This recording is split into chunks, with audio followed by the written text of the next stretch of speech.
Fala, galera do Aras Concursos, sejam bem-vindos a mais um vídeo do nosso canal. Hoje eu trouxe para vocês 31 questões da Lei 8.112 de 1990.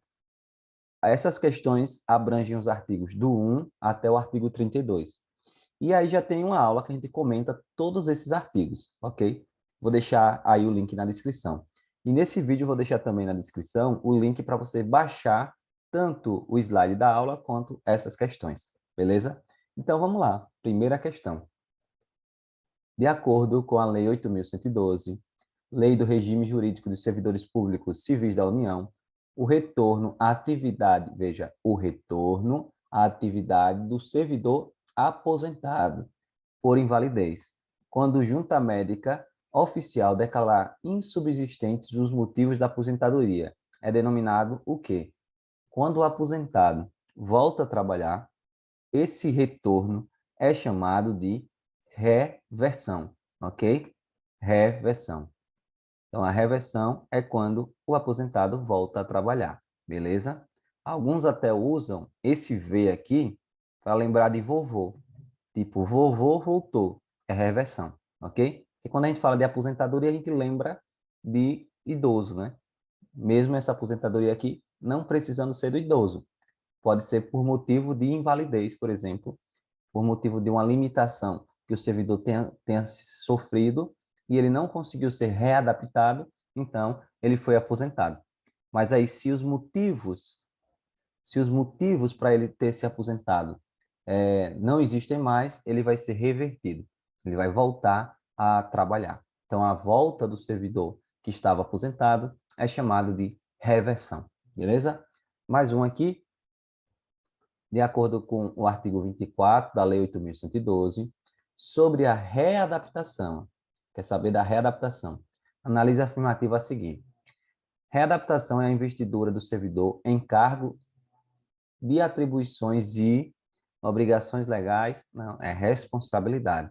Atribuições e responsabilidade, ok? Lembre da definição de cargo público. É o conjunto de atribuições e responsabilidades, ok? Então, atribuições e responsabilidades pode ser letra B ou letra E. Compatíveis com o servidor ou compatíveis com a limitação. Quem é readaptado é quem sofreu uma limitação. Não consegue mais exercer o cargo que ocupava e vai ocupar um cargo agora de acordo com sua limitação. Que tenha sofrido em sua capacidade física ou mental. A limitação pode ser física ou mental. Então, o gabarito aqui é a letra E, beleza? Gabarito é a letra E. E aí, tá acertando tudo? Tá na dúvida em alguma coisa? Se tiver, é só verificar lá a aula que a gente colocou aí no YouTube. Mais um aqui agora de certo ou errado. Todas as próximas agora são de certo ou errado. A Lei 8.112 de 1990 aplica-se somente aos servidores públicos da administração direta. Cuidado! A Lei 8.112 ela se aplica aos servidores da União, que é a administração direta, e também aos servidores das autarquias federais e das fundações públicas federais. Autarquias federais e fundações públicas federais não é administração direta, é administração indireta. Então, ela se aplica tanto à direta quanto à indireta. Na direta, a União. Na indireta, as autarquias federais e as fundações públicas federais. Beleza? Tem que ser federal. Então, essa aqui está errada. Isso aqui é o artigo lá primeiro. Para o efeito da Lei 8.112, servidor, olhe lá o conceito de servidor, vamos ver se está certinho. É a pessoa legalmente investida em cargo público. Ok, perfeito. Cargo público é o conjunto de atribuições e responsabilidades previstas na estrutura organizacional que devem ser cometidas a um servidor. Tá perfeito, é isso mesmo. Então, o servidor, você pode pensar no servidor como uma pessoa e o cargo público como uma cadeira. Quando ele senta naquela cadeira, ele se torna servidor público. A pessoa, quando senta na cadeira, se torna servidor público. E quando ela senta naquela cadeira, ela tem conjunto de atribuições e responsabilidades que ela tem que tomar, ok? Então, isso aí está certinho. que está dando a definição perfeita do que é ser um servidor e do que é cargo público. Beleza? Artigos 2 e 3 dessa lei. São requisitos básicos para investidura em cargo público: nacionalidade brasileira, gozo dos direitos políticos, quitação com as obrigações militares e eleitorais, o nível de escolaridade exigido para o cargo, ok, exigido para o cargo, idade mínima de 18 anos, aptidão física e mental, não podendo, em hipótese alguma, haver a exigência de outros requisitos. Até aqui, gente, ó, até aqui tá perfeito.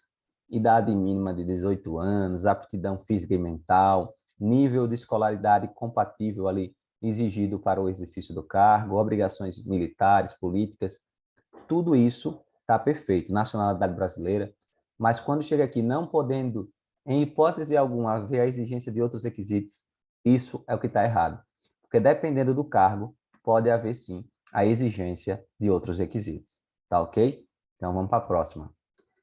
A pessoas portadoras de deficiência é assegurado o direito de se inscrever em concurso público para provimento de cargo, mesmo que as atribuições não sejam compatíveis com a deficiência de que são portadoras. Para tais pessoas serão reservadas até 20% das vagas oferecidas no concurso.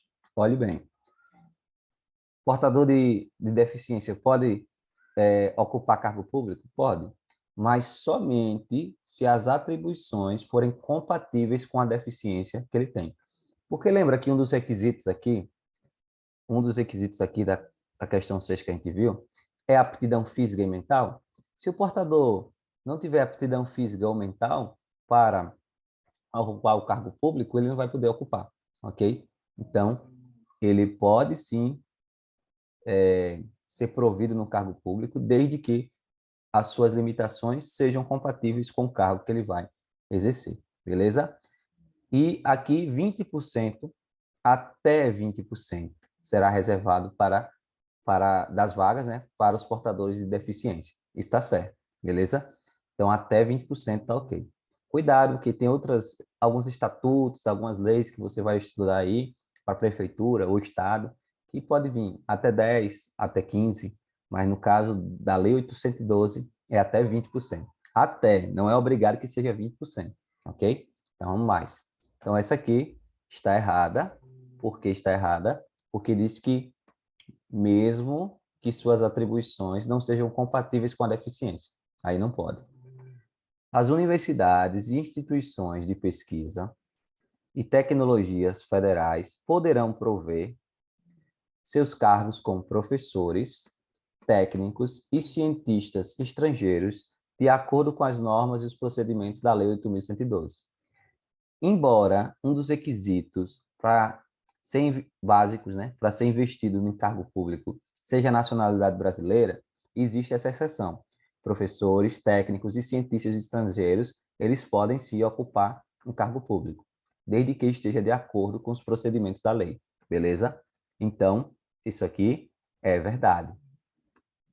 Se tiver uma questão dizendo assim, estrangeiro não pode ocupar cargo público, aí não, está errado, porque ele pode, ok? De acordo com a Lei 8.112, estrangeiro não pode de jeito nenhum ocupar cargo público. Aí está errado. Mas se disser, é um requisito básico para ocupar cargo público ser brasileiro, ter nacionalidade brasileira. Aí está certo, beleza? De acordo com a Lei 8.112, a investidura em cargo público ocorrerá com a nomeação. Então, você passou no cargo público, passou no concurso, fez o concurso, passou no concurso, foi nomeado. Você sendo nomeado já é servidor? Não é. Isso aqui, a investidura em cargo público, ela acontece com a posse. Quando você toma posse, aí é que você se tornou servidor público. Então, essa aqui está errada, porque está dizendo que a investidura em cargo público, ela ocorre com a nomeação. Beleza? Vamos para a próxima. De acordo com a Lei 8.112, são formas de provimento de cargo público. Nomeação, prefeito, promoção, perfeito, readaptação, perfeito, reversão, perfeito, aproveitamento, reintegração e recondução. Se você for ler lá a lei, você vai ver que esses dois aqui estão taxados. Ó. Ascensão e transferência não são mais formas de provimento aceitáveis aí pela lei orgânica, ou para a lei 8.112, beleza? Então, está errado aqui, porque falou de ascensão e transferência. Ascensão e transferência não são formas de provimento da lei 8.112, ok? Vamos para a próxima. Nomeação para cargo em comissão depende de prévia habilitação em concurso público de provas ou de provas e títulos, obedecidos à ordem de classificação e o prazo de sua validade. Observe, falou aí tudo certinho, exceto quando falou aqui cargo em comissão. Lembre que cargo efetivo, esse sim, depende de prévia habilitação em concurso público. Cargo em comissão, não. Cargo em comissão é livre nomeação, livre exoneração. A autoridade competente vai lhe nomear, não precisa de concurso público, ok? Vai te nomear. Ela enjoou da sua cara, teve algum problema, não quer mais que você trabalhe, ela vai te exonerar, sem precisar explicar nada. Então, cargo público em comissão é assim. Agora, o cargo efetivo, esse sim, ele depende de concurso público e de um concurso de provas ou provas e títulos, beleza? Então, esse está errado porque falou aí de cargo em comissão. Próximo. O concurso público terá validade de até 2 anos, podendo ser prorrogado uma única vez por igual período. É isso aí. O concurso público terá validade de até. Tem que ter esse até aqui, viu? Porque se disser assim, o concurso público terá validade de 2 anos, validade de 2 anos é algo fechado. De até 2 anos pode ser 1 ano e 6 meses, é até 2 anos. Agora, dependendo do tempo que você escolher, se o concurso público você escolheu que a validade dele será 1 ano, ele só poderá ser prorrogado por uma única vez, por igual período, ou seja, por mais 1 ano, beleza? Então, esse aqui está certinho, é o tempo certinho da validade de um concurso público. Até 2 anos, podendo ser prorrogado uma única vez, por igual período. Então, o tempo máximo de validade de um concurso seria 4 anos, né? Escolhendo aí 2 anos como se a pessoa pode até 2 anos, se ela escolheu lá, a autoridade escolheu que a validade será de 2 anos, pode prorrogar por mais 2 anos, ficando aí com 4. É o tempo máximo. 13. Não se abrirá novo concurso público enquanto houver candidato aprovado em concurso anterior com prazo de validade não expirado. Exatamente.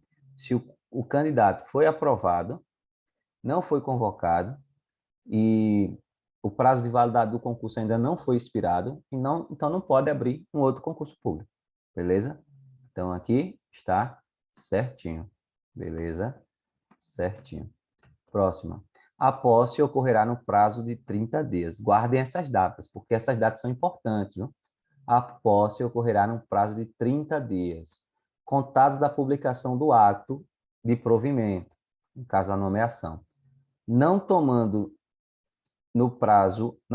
posse no prazo determinado, o servidor será exonerado.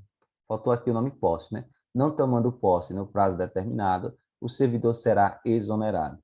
Aí é que você tem que ter calma. A posse, ela ocorre no prazo de 30 dias da publicação do ato do provimento. Está certinho. Você vai ser nomeado, tem 30 dias para tomar posse. Mas se você não tomar posse, o que é que acontece? Você vai ser exonerado? Não. Você não tomou posse, você ainda não se tornou servidor. Você ainda não está ocupando aquele cargo. Então, você não pode ser exonerado. Na verdade, quando você não ocupa o cargo, não toma posse, o ato da nomeação torna-se sem efeito. Ou seja, aquela nomeação não teve valor nenhum, porque você não tomou posse. Torna-se sem efeito. Mas você não vai ser exonerado porque você ainda não é servidor. Não está ocupando aquele cargo. Beleza? Acabou repetindo aqui. 16. Em se tratando de servidor que esteja na data de publicação do ato de provimento, em licença por motivo de doença em pessoa da família, para serviço militar e para capacitação, o prazo para para a posse será contado do término do impedimento. Gente, isso aqui, essas são as licenças lá do artigo 81. Por motivo de saúde de pessoa da família, para serviço militar e para capacitação. E é justamente isso.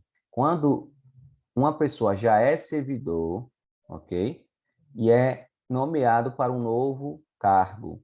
Passou em outro concurso, foi nomeado para um novo cargo.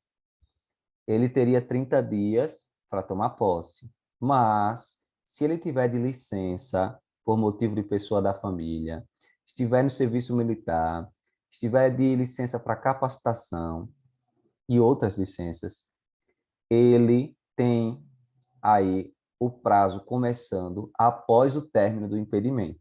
Então, isso aqui está certinho. É uma coisa que dá trabalho de você lembrar. Por quê? Porque existem algumas hipóteses, algumas situações que o servidor, que o prazo para a posse vai ser contado após o término do impedimento. Mas tem que lembrar, a gente viu isso lá na aula anterior, ok? Se o nomeado não tomar posse no prazo de 30 dias, o ato da nomeação se tornará sem efeito. Falamos isso é verdade. Quando a pessoa é nomeada e não toma posse no prazo de 30 dias, que é o prazo que a lei dá, a nomeação se torna sem efeito, beleza? A nomeação se torna sem efeito. A pessoa não vai ser exonerada, porque para ela ser exonerada, ela precisava ter tomado posse, ok? E só se torna servidor depois da posse. A posse em cargo público dependerá de prévia inspeção médica oficial. Só poderá ser empossado aquele que for julgado apto física e mentalmente para o exercício do cargo. Very good. Você diz, mas eu passei em concurso público. Então, eu tenho o direito de ocupar um cargo público. Não. Se você não estiver apto física e mentalmente, você não vai ocupar, ok? Então, a posse depende da prévia inspeção médica. Primeiro vai ter uma avaliação médica, essa inspeção, e depois, se você for julgado apto fisicamente e mentalmente, aí sim, pode ocupar o cargo público. Mas se não, tiver aí muito nervoso, com muito problema, não consegue resolver os problemas, brigando com o povo, jogando pedra no povo, epa, não vai ocupar cargo público. Então tem que ficar calminho, viu? Vamos lá. A posse em cargo público dependerá de prévia inspeção médica. Repetiu, foi? Não, é o próximo aqui, 19. Diz assim: o exercício é o efetivo desempenho das atribuições do cargo público ou da função de confiança. Entrar em exercício é justamente isso, começar a trabalhar. É de 30 dias o prazo para o servidor empossado em cargo público entrar em exercício, contados da data da posse. Então, o erro aqui, e isso cai, gente. Você diz, é uma data não vai cobrar, não. Cobra um prazo, 30 dias. Para você tomar, se você foi nomeado para tomar posse, são 30 dias. Mas para entrar em exercício, você tem até 15 dias, ok? Você tem até 15 dias para entrar em exercício. Então, essa data aqui, ou esse prazo aqui, está errado. São 15 dias após a posse para entrar em exercício. Aí você pensa assim, 15 e 30, né? 30 e 15. Para você tomar posse, tem mais tempo, mas tem que trabalhar logo. Tem que começar a trabalhar logo, ok? Então, para entrar em exercício, 15 dias. Então, esse aqui está errado, porque falou que era 30. Próximo. O servidor empossado que não entrar em exercício em até 15 dias após a posse será exonerado. Muito bem. Agora nós já vimos aqui a data certa, são 15 dias para entrar em exercício. E se ele não entrar em exercício, agora sim ele será exonerado, porque ele já tomou posse. Então, ele tomou posse e ele se tornou servidor. Não entrou em exercício, vai ser exonerado, mas ele já era servidor, ok? Então, isso aqui está certo. É diferente de você ser nomeado, não tomar posse e ser exonerado. Não. Foi nomeado, não tomou posse, o ato da nomeação se torna sem efeito. Agora, você tomou posse, não entrou em exercício, aí você vai ser exonerado. beleza? Então, aqui está certinho. O início do exercício de função de confiança coincidirá com a data de publicação do ato da designação. Vamos parar aqui. Função de confiança é uma função exercida por um servidor público efetivo. Então, eu sou efetivo lá de um órgão público ou de uma entidade pública e a, a chefia lá quer me dar uma função de confiança, ok? Eu já sou servidor, vou exercer aí uma função a mais, uma função de confiança, que eu serei remunerado por isso. Então, a função de confiança, a data da publicação da designação vai coincidir com o início do exercício. Ou seja, o início do exercício da função de confiança coincidirá com a data da publicação da designação, no mesmo dia. Foi designado, já começa a trabalhar. Beleza? Foi designado, já começa a trabalhar. Salvo, ou seja, a menos que o servidor esteja de licença ou afastado por qualquer outro motivo legal. Hipótese em que recairá no primeiro dia útil após o término do impedimento.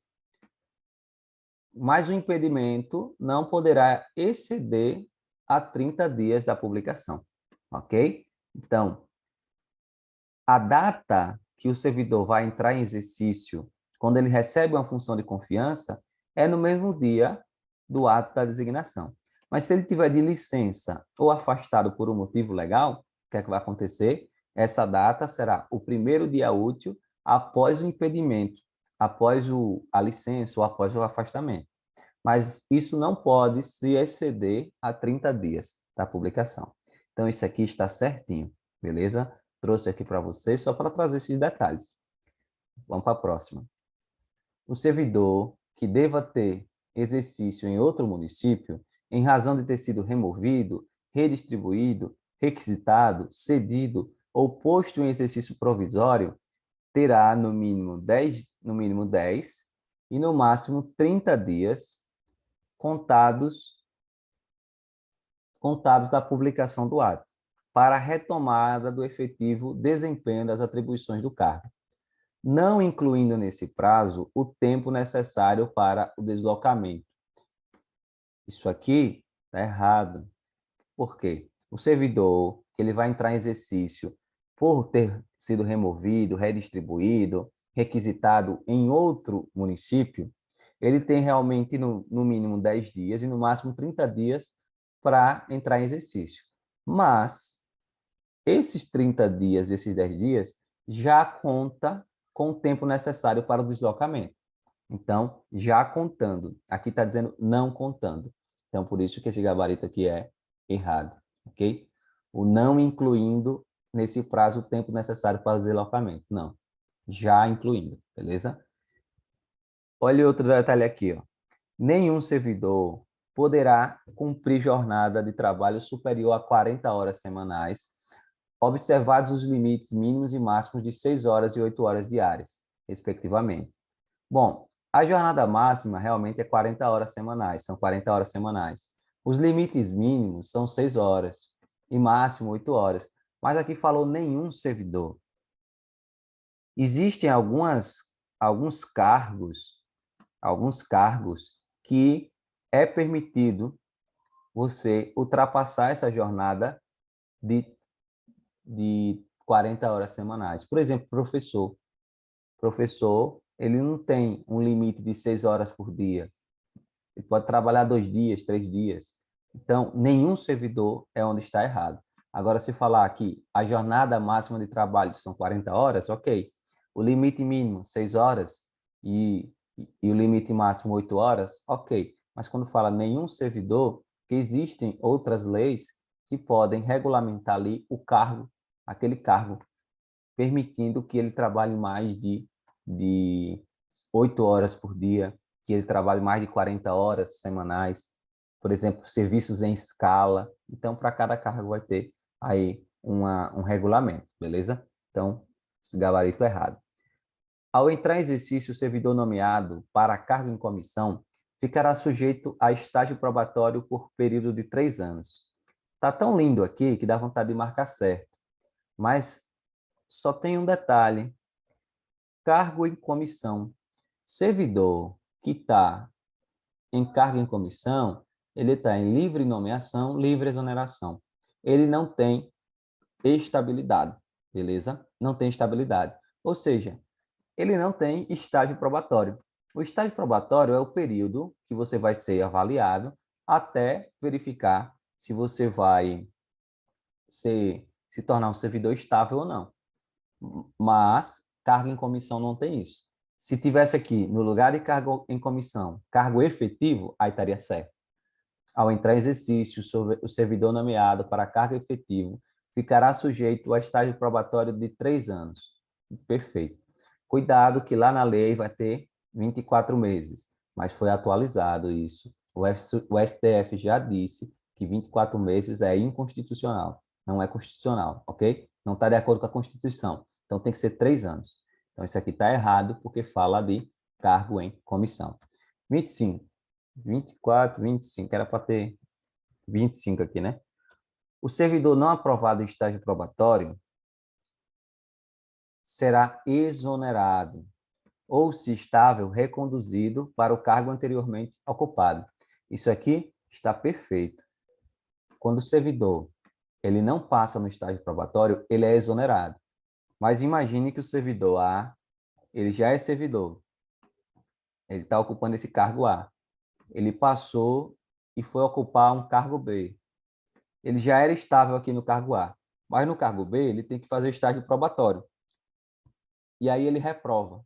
Se ele reprova no estágio probatório, ele não vai ser exonerado, ele vai ser reconduzido para o seu cargo anterior, beleza? Então é assim que acontece. Se ele não era servidor, será exonerado. Se ele já era servidor e estável em outro cargo, ele vai ser reconduzido para o cargo que ele ocupava anteriormente. Então aí, gabarito está certo, beleza? Os servidores em estágio probatório poderão ser afastados para mandato eletivo. Isso aqui também está certo. Mandato de vereador, prefeito, deputado federal, estadual, eles podem ser afastados para isso, beleza? A readaptação, olha aqui, é a investidura do servidor em cargos e atribuições compatíveis com a limitação. Falou em readaptação, tem que pensar em limitação. Que tenha sofrido em sua capacidade física ou mental, verificada em inspeção médica. Se julgado incapaz para o serviço público, o readaptado será aposentado. Isso aqui também é certíssimo, certíssimo. Readaptação é quando o servidor sofre uma limitação física ou mental e aí ele tem que ocupar um outro cargo que esteja de acordo com as suas limitações. Mas se ele não conseguir ocupar nenhum cargo, se ele for julgado incapaz, aí ele vai ser aposentado por invalidez, beleza? Reintegração é o retorno à atividade do servidor aposentado por invalidez quando junta médica oficial declarar insubsistentes os motivos da aposentadoria. Não, não, não, não, não. Aqui deu o conceito errado. Reintegração ocorre quando o servidor é demitido de forma ilegal e aí ele consegue provar isso e ele vai voltar. É o retorno do servidor demitido, a reintegração, ok? Agora, esse conceito aí é o retorno da atividade ao servidor público aposentado, aí é a reversão. A gente viu até na primeira questão lá, ok? Então tá errado porque ele falou de reintegração e deu o conceito de reversão. 28. Não poderá reverter o aposentado que já tiver completado 70 anos de idade. Certíssimo. O aposentado que tiver com 70 anos de idade, ele não pode ser revertido. Ok? Gabarito aqui, certo. A reintegração é a reinvestidura do servidor estável no cargo anteriormente ocupado ou no cargo resultante de sua transformação. Olha aqui, ó, quando invalidada sua demissão por decisão administrativa ou judicial. Até aqui está perfeito. Isso que é a reintegração. O erro dessa questão é que está dizendo aqui, ó, sem ressarcimento de todas as vantagens. Veja, se ele foi demitido, a demissão foi invalidada, ele perdeu ali meses de trabalho porque estava nesse processo.